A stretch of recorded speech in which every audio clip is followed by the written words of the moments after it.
ஷோரூம்க்கு எடுத்து வராதிங்க, டேரெக்டாக வந்து பார்த்துட்டிங்க கிராபுக்கு எடுத்துப்பாங்கல்ல.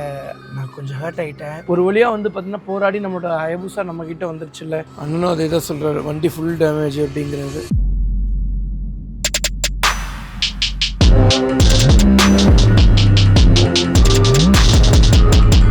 வணக்கம், நான் உங்கள் வாசன். எல்லாரும் எப்படி இருக்கீங்க? நல்லா இருப்பீங்க நம்புறேன். டிடிஎஃப் இப்போ வந்து பார்த்தீங்கன்னா காஞ்சிபுரம் நோக்கி பயணம் பண்ணிட்டு இருக்கோம். எதுக்காகன்னு வந்து பார்த்தீங்கன்னா இன்னைக்கு ஹயபுசா கன்ஃபார்ம் எடுத்துடலாம் அப்படின்னு சொல்லி நம்ம லாயர் இந்த டைமில் வர சொல்லியிருக்காங்க. ஸோ டைம் எவ்வளோச்சுன்னா 2:21 ஆச்சுங்க. இனி எவ்வளோ கிலோமீட்டர்ஸ் இருக்குன்னா ஜஸ்ட் 38 கிலோமீட்டர்ஸ் 46 மினிட்ஸுங்க.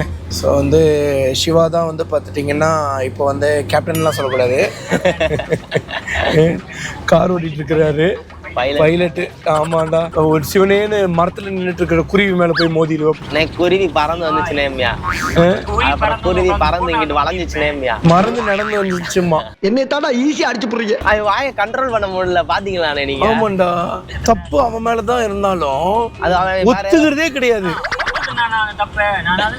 ஒத்துக்கல நேத்து நைட்டும் இன்னைக்கும் அதே மாதிரி தான் ஒரு இடத்துல பண்ணா. நான் சொன்னேன் ஸ்லோ பண்ணு, அவங்க போகட்டும் அதுக்கப்புறம் போ அப்படின்னு. இப்போ வந்து ஒத்துக்கிறாங்க. ஆனா அன்னைக்கு ஒத்துக்கிட்டானா? நீங்க தானே ப்ரோ இருந்தீங்க, கட்டாய் நீங்க உள்ள வந்தீங்களாமே. இவர் சொல்றாரு, டேய் ஒரு கட்டாய் எல்லாம் வரலடா, ஏன்டா இப்படி புழுவுற? அந்த அண்ணன்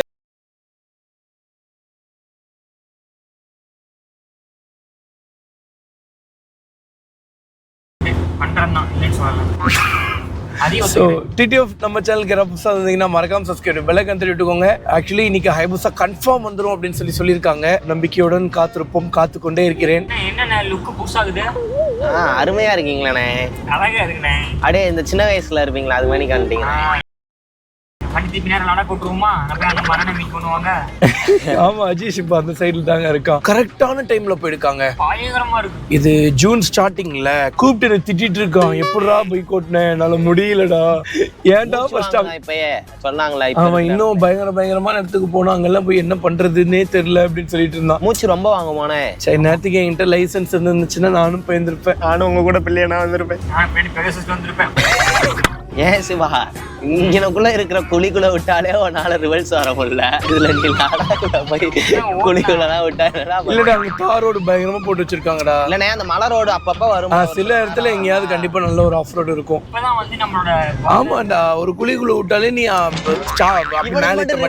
முன்னாடி போதுனே காரு. நீங்க பாத்தீங்களா இந்த வண்டி? நமக்கு வழியில வந்து அப்பப்ப நமக்கு செட் ஆக மாட்டேங்குது கண்ட்ரோலு.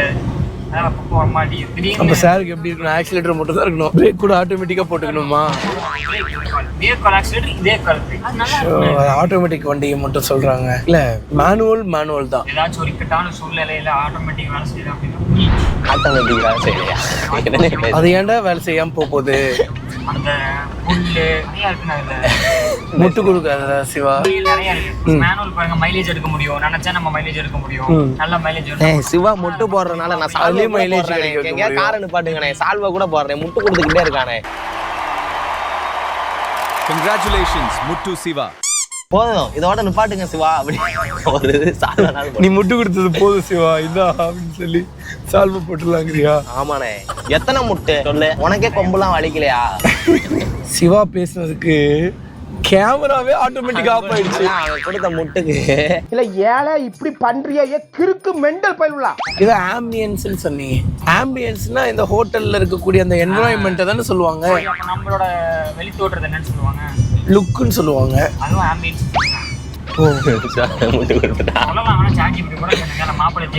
இப்படிதான் ஒவ்வொரு தடவையும் நம்ம சாட் ஜிபிடில கேட்க சொல்லி பல்ப் வாங்கிட்டு இருக்கோம். அமைதியா இருக்கு. இரு கேட்டுறேன்.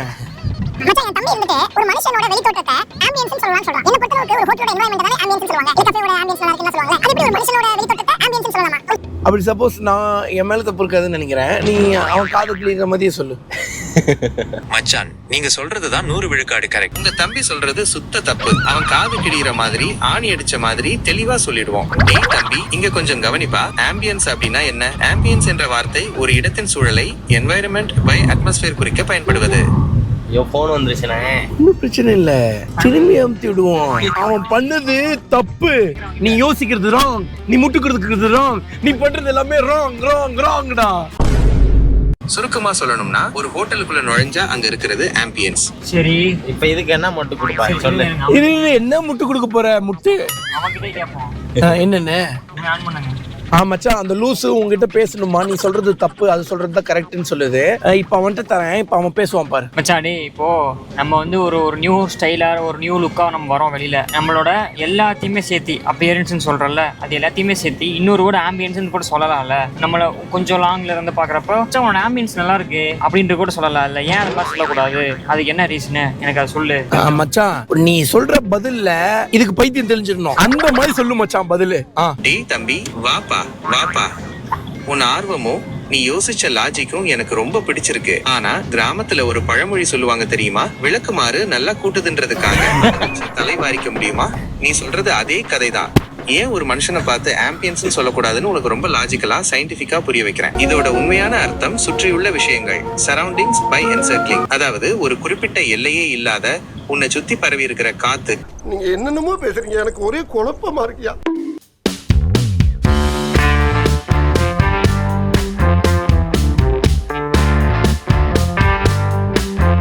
சிவா எக்ஸ்பிரஸ் தனது கடமையை முடித்து விட்டது. கார முட்டி தானே, இங்கிலீஷ் ஸ்கிராட்ச் இருக்காது. ஆமா ஆமா, ஒரு நண்டிக்கை ஒன்னே அதெல்லாம் ஜம்மனு விளக்கு வச்சு விட்டு போயிட்டு போ. ஸோ அவ்வளோதாங்க, நாங்கள் வந்து காஞ்சிபுரத்தில் இருக்கக்கூடிய நம்ம போலீஸ் ஸ்டேஷன் கிட்ட வந்தாச்சு. டிடிஎஃப் டைமில் ஆச்சுன்னா ஈவினிங் 5:40 ஆச்சுங்க. போலீஸ் ஸ்டேஷனில் கூப்பிட்டுட்டாங்க. இப்போ போலீஸ் ஸ்டேஷனுக்குள்ளே போய் பார்த்து எல்லா ப்ரொசீஜர்ஸையும் முடிக்கணும். மேக்ஸ் டு மேக்ஸ் இன்றைக்கே நமக்கு வண்டி கிடச்சிரும் அப்படின்னு சொல்லி நான் நம்புகிறேன். வண்டி பக்கத்தில் நின்று என்னென்ன ஆயிடுக்குன்னு சொல்லி ஃபுல்லாக பார்க்க போகிறேன். ஆக்சுவலி போன வாட்டி வந்து பார்த்துட்டிங்கன்னா பார்த்தேங்க, வண்டி ரொம்ப டேமேஜ் ஆகலை, ஓரளவுக்கு தான் டேமேஜ் ஆகிடுக்குன்னு மனசில் பட்டுச்சு. ஸோ இந்த வாட்டி போய் நல்லா பக்கத்தில் நின்று என்னென்ன ஆயிடுக்குன்னு சொல்லி பார்த்தா தெரிஞ்சிடும். அதுக்கப்புறம் ஷோரூமில் எடுத்துகிட்டு போய் விட்டோம்னா அவங்க மொத்தமா அனலைஸ் பண்ணிட்டு என்னாச்சுன்னு சொல்லிடுவாங்க. ஓகேங்க, நான் வந்து ஸ்டேஷனுக்கு போயிட்டு அதுக்கப்புறம் என்ன இதுன்னு சொல்லி பார்த்து கண்டினியூ பண்றேங்க. Many hours later. டைம் ஆச்சுன்னா நைட் 8 o'clock ஆச்சுங்க. அவ்வளோதான், எல்லா ப்ரொசீஜர்ஸுமே முடிச்சாச்சு. ஸோ வந்து குட்டியான வண்டிக்காக வெயிட் பண்ணிட்டு இருக்கோம். குட்டியான வந்துருச்சு அப்படிங்கிற பட்சத்தில் கண்டிப்பா நம்ம வண்டியை ஏற்றி நீ கெட்டு போயிடலாம். சின்ன ஒரு சம்பவம் ஆகி போச்சு. என்னன்னு வந்து பார்த்தீங்கன்னா, நான் ஷோரூமுக்கு கூப்பிட்டு கேட்டேன், இன்சூரன்ஸ் கிளைம் ஆகுமா தெரியல அப்படிங்கிற மாதிரி சொல்லிட்டாங்க. அதான் என்ன பண்றது எது பண்றதுன்னு சொல்லி தெரியல. ஷோரூம் கெட்டு வராதிங்க, டேரக்டா வந்து பார்த்துட்டீங்கன்னா இந்த கிராபுக்கு எடுத்துப்பாங்கல்ல, அவங்களோட கான்டாக்ட் நம்பர் தரேன், டேரெக்டாக அங்கே போயிட்டீங்கன்னா வண்டியை போட்டு காசு எடுத்துக்கலாம் அப்படிங்கிற மாதிரி சொல்லிட்டாங்க. எனக்கு அது ஒரு மாதிரி ஆயிடுச்சு. இப்போ என்னன்னாங்க, இப்போ வண்டிக்கு ஸ்கிராபுக்கு போட்டு புது வண்டி கொடுத்தாங்கன்னா பயங்கர சந்தோஷம், சரிப்பா அப்படின்னு சொல்லி. ஆனால் இப்போ பிரச்சனை என்னன்னா, ஸ்கிராபுக்கு போட்டுட்டு அதுக்கு காசு தருவாங்க, விச் மீன்ஸ் நம்ம ரொம்ப லாஸ்ல இருக்கோம்னு அர்த்தம். பட் எதா இருந்தாலும் பார்த்துக்கலாம், ஒன்றும் பிரச்சனை இல்லை, வீழ்ந்தாலும் என்னை தருவோம். அது ஒரு சின்ன வருத்தம் தான். ஆக்சுவலி அவங்க எதுவும் தப்பாலாம் சொல்லலைங்க, நான் கொஞ்சம் ஹர்ட் ஆயிட்டேன். அது டக்குன்னு வண்டி எடுத்துட்டு போய் ஸ்கிராபுக்கு போட்டுடணும் அப்படின்னா உடனே ஒரு மாதிரி ஆயிடுச்சு. ஆமா, வண்டியுமே அந்த கண்டிஷன்ல தான் இருக்கிற மாதிரி தெரியுது. பக்கத்துல எல்லாம் போய் பார்த்தேன். ஸோ ஆக்சுவலி இத்தனை நாள் சைட்ல இருந்த மாதிரி இருந்தது, இப்ப பார்த்தா சைட்ல ஒண்ணுமே இல்ல. என்னடா பார்த்து இத்தனை நாள் நம்ம அந்த பக்கம் பார்த்துட்டு இருந்திருக்கோம், தூரத்துல இருந்து பார்க்கும்போது அந்த பக்கத்துல இருந்து பார்த்துட்டு இருந்திருக்கோம், இந்த பக்கத்துல இருந்து பார்க்கல. இந்த பக்கம் சைடு தூமையா காணும், பட் இருந்த மாதிரி தான் இருந்தது. பட் இப்போ இல்ல, ஸ்பீடோமீட்டர்லாம் இல்ல, வேற என்னென்னு சொல்லி தெரியல. நான் வந்து இப்போ என்ன ஷோரூம்ல ரெக்வஸ்ட் பண்ணியிருக்கேன்னா, நான் வண்டி எடுத்துட்டு வரேன், ஸோ வந்து வண்டியை ஃபுல்லா செக் பண்ணலாம், என்னென்ன போயிடுக்குன்னு சொல்லி பார்ப்போம், என்னென்ன போயிடுக்குன்னு சொல்லி பார்த்துட்டு அதுக்கு நீங்க ஒரு ஐடியா கொடுங்க, நான் வீட்டுக்கு எடுத்துட்டு போயிடுறேன். இன்சூரன்ஸ் கிளைம் ஆகுதான்னு சொல்லி பார்ப்போம். இன்சூரன்ஸ் கிளைம் ஆகல அப்படிங்கிற பட்சத்தில் என்ன பண்ணலாம்னு சொல்லி யோசிப்போம் அப்படின்னு சொல்லியிருக்கேன். டிடிஎஃப் டைம் ஆச்சுன்னா நைட் 8:45 ஆச்சுங்க. அவ்வளோதான், டெம்போல ஏற்றியாச்சு நம்ம ஹயபுசாவை. ஸோ இன்னும் சரியாவே பைக்கை நான் பார்க்கல. ஏன்னா போலீஸ் ஸ்டேஷனில் வந்து பார்த்துட்டிங்கன்னா பைக் பக்கத்தில் நின்னா கொஞ்சம் கூட்டம் கூடுது அப்படிங்கிறதுக்காக என்ன பக்கத்தில் போக உள்ள. ஸோ வந்து நம்மளோட ஹயபுசாங்க.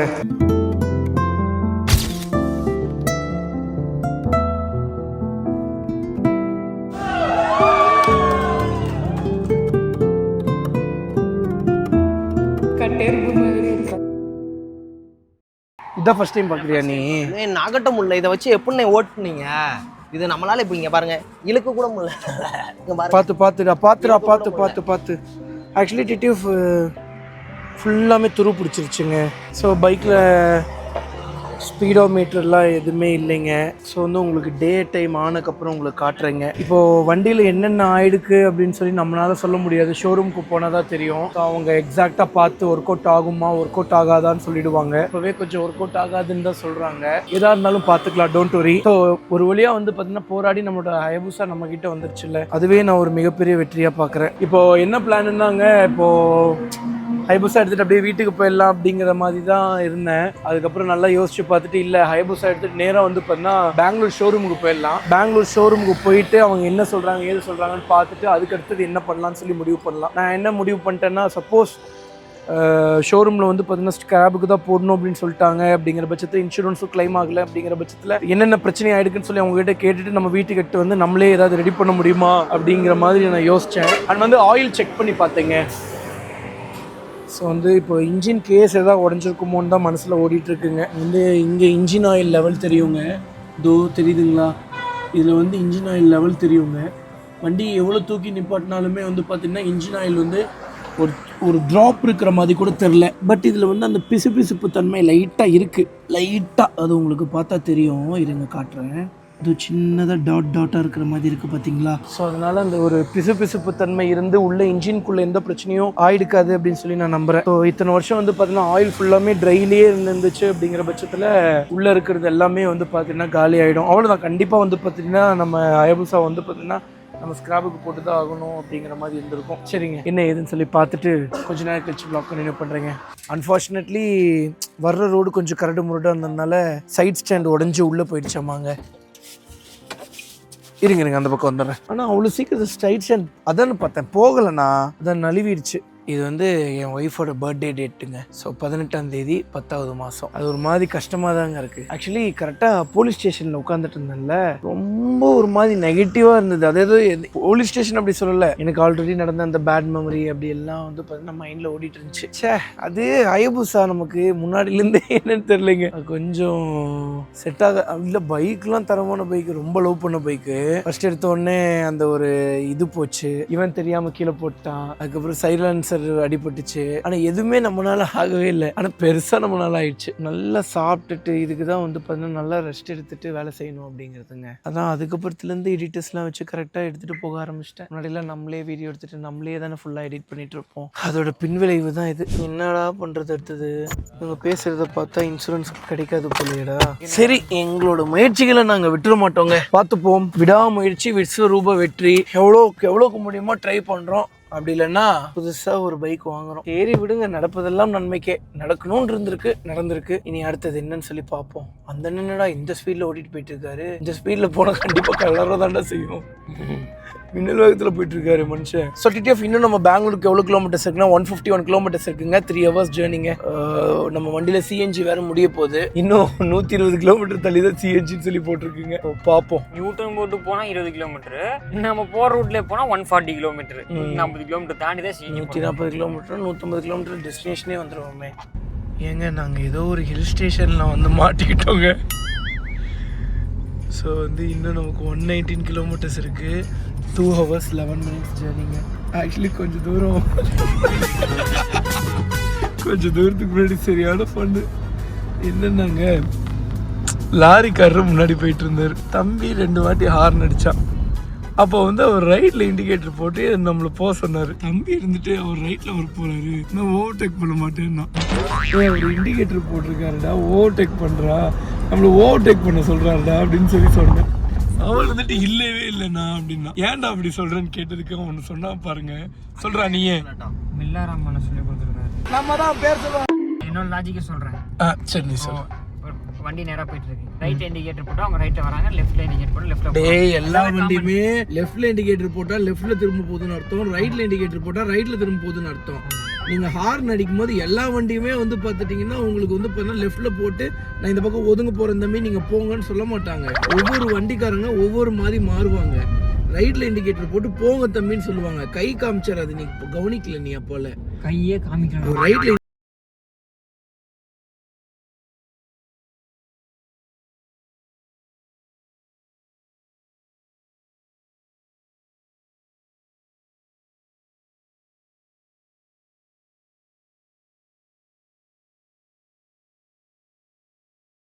சொல்றேனே, ஒவ்வொருத்தவங்க ஒவ்வொரு மாதிரிடா. இப்ப நீயே வந்து பாத்தீங்கன்னா யாரோ ஓவர்டேக் பண்ணேன்னா சில டைம் லெஃப்ட் ஏறி போவேன், சில டைம் இண்டிகேட்டர் போடுவேன், சில டைம் கை காட்டுவேன், சில வாட்டி ரெண்டுமே பண்ணுவேன். இதுதான் குடு ஒரு முட்டு. ஐயோ சத்தியமாங்க, இவன் கொடுக்குற முட்டும் இவன் கொடுக்குற அளப்புறையும் உங்களுக்கு தெரியவே தெரியாது. ஆனா அதுல என்ன தெரியுமா ஒரு வழி, தெரிஞ்சு பண்ணா கூட பரவாயில்ல, தெரியாம எல்லாத்தையும் பண்ணிட்டு எல்லாத்தையும் எங்க மேல பிளேம் பண்ணிடுவான். விக்டிம் ரோல் அவன் பிளே பண்ணுவான். கேட்டா பில்லாராம் சொன்னார், எனக்கு தெரியுமா. The next day. டிடிஎஃப் எல்லாருக்கும் ஹாப்பி மார்னிங். டைம் எவ்வளோ ஆச்சுன்னா மார்னிங் 5:49 ஆச்சு. 6:30 மணி ஆன மாதிரி இருக்குங்க கிளைமேட்டு. இங்கே வந்து நம்ம சுசுகி ஷோரூமுக்கு வந்தாச்சுங்க. ஸோ வந்து அவ்வளோதான், நம்ம வண்டியை வந்து இறக்கி வைக்க போகிறோம். கரெக்டாக இந்த இடம் வந்து பார்த்துட்டிங்கன்னா ஹயபுசா டெலிவரி எடுத்து ஹயபுசாவை நிப்பாட்டிட்டு அதுக்கு முன்னாடி வந்து பண்ண 2 கண்ணை வச்சு இப்படி ஃப்ளேர் பண்ணி விளையாண்டுட்டு இருப்பேன். அன்றைக்கி நிறைய பேர் வந்திருந்தாங்க. ஸோ வந்து மஞ்சள் வீரன் டேரக்டர் கூட வந்திருந்தார். சித்தப்பு நீங்க எப்போ வந்தீங்க? வாங்க இறக்கி வச்சிடலாமா? அதான் உள்ளே விட்டுடலாமா?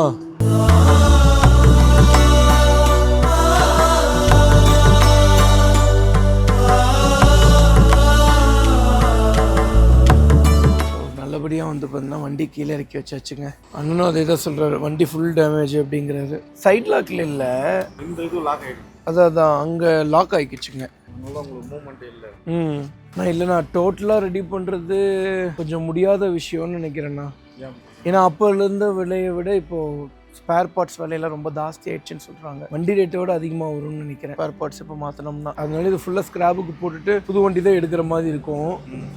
ஆனால் இப்போது இன்சூரன்ஸ் தான் என்னன்னு சொல்லி தெரில. இப்போ இவங்க ஒரு வேல்யூ போட்டு அது வேற ஒருத்தவங்க தான் எடுப்பாங்களாம்.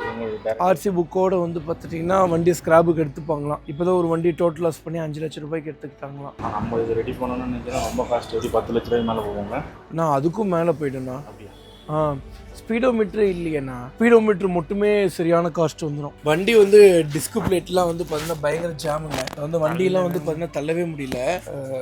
அதுக்கப்புறம் ஃப்ரண்ட் பிரேக்லாம் வந்து பார்த்தீங்கன்னா பிடிக்கிறதே கிடையாது. டேங்க்லாம் ஃபுல்லாக துரு பிடிச்சிருச்சுங்க. அதுக்கப்புறம் வேற வீல் அப்படியே ஒரு சைடு ஹேண்ட் லாக் போட்ட மாதிரி லாக். ஆமாம், சைட் லாக் போட்டால் எப்படி இருக்குமோ அந்த மாதிரி ஸ்டேரிங் வந்து பார்த்தீங்கன்னா ஒரு சைடாக வந்து பார்த்தீங்கன்னா போய் லாக் ஆகிடுச்சுங்க. எனக்கு தெரிஞ்சு ஃபோர்க்கு பெண்டாக இருக்குன்னு சொல்லி நினைக்கிறீங்க. பட் சேஸ் பெண்டாக இருக்குமா அப்படிங்கிறது வந்து பார்த்தீங்கன்னா செக் பண்ணி பார்த்தா தெரியும். இப்படி செக் பண்ணி பார்க்க முடியல. அண்ணன் வந்து சேஸ்லாம் பெருசா பெண்டான மாதிரி தெரியல அப்படின்னு சொல்றாரு. அண்ட் எக்ஸாஸ்ட் வந்து பாத்தீங்கன்னா ஒரு பக்கம் உடைஞ்சிருச்சு.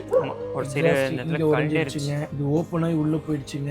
அது போக வந்து பாத்துட்டீங்கன்னா இங்கேயும் வந்து பாத்தீங்கன்னா நல்லா பெண்ட் ஆயிடுச்சுங்க. கூலண்ட் ஆயில் எல்லாமே ட்ரைல தான் இருக்கு. ஃப்ரண்ட் போர்ஷனே இல்ல. சைடு அந்த மிரர்ஸ் எல்லாம் எதுவும் கிடையாது. சைடு தூம் இல்ல. வந்து சைடுல சில திங்ஸ் இல்ல. அண்ட் ரேடியேட்டர்ல வந்து பாத்துட்டீங்கன்னா கீழே ஒரு இம்பாக்ட் நடந்திருக்கு. ஸோ அதுக்கப்புறம் பின்னாடி சீட்லாம் ஒன்றும் பெருசா இல்லைங்க. இப்போதைக்கு நமக்கு கண்ணால பார்த்தோம்னா நம்மளால இவ்வளவுதான் சொல்ல முடியும். இனி மெக்கானிக் நான் வந்து பார்த்தாங்கன்னா தான் வந்து பார்த்தீங்கன்னா அவங்க எக்ஸாக்டா சொல்லுவாங்க என்னென்ன போயிருக்கு, எப்படி எப்படிலாம் போயிருக்கு அப்படின்னு சொல்லி. அடிப்படாத பக்கம்னு சொல்லி இல்லைங்க, எல்லா பக்கமும் அடி எதுக்கு போடலன்னா 2 டயருக்கு மட்டும் போடல. பார்ப்போம் ஷோரூமில் கூப்பிட்டு என்ன சொல்கிறாங்க அப்படின்னு சொல்லி பார்ப்போங்க. டிடிஎஃப் டைமில் ஆச்சுன்னா மார்னிங் 7:50 ஆச்சுங்க. ஆக்சுவலி நம்ம ஷோரூமில் இருந்து எத்தனை மணிக்கு கிளம்புனா ஒரு 7 மணிக்கு கிளம்பிருப்போமா? கிளம்பிட்டு போனேன்.